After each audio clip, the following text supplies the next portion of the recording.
You ask Tiger to calculate. This deals with finding the midpoint between 2 points. The midpoint between the 2 points is negative 0.5, negative 2.5. Let's solve it step by step. Plot the 2 points and calculate the midpoint using the formula. The coordinates of point 1 are, x1 equals negative 16, y1 equals 13. The coordinates of point 2 are, x2 equals 15, y2 equals negative 18. PM represents the midpoint of the 2 points.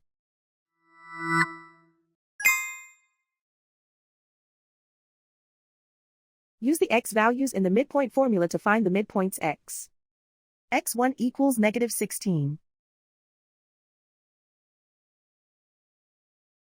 x2 equals 15.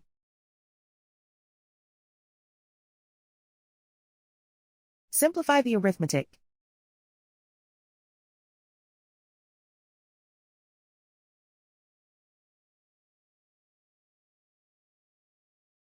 Use the y values in the midpoint formula to find the midpoints y. y1 equals 13.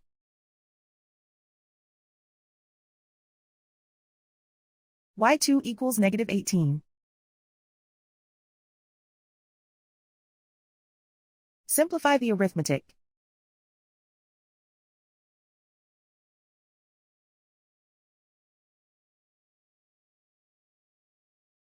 And so, the midpoint is negative 0.5, negative 2.5.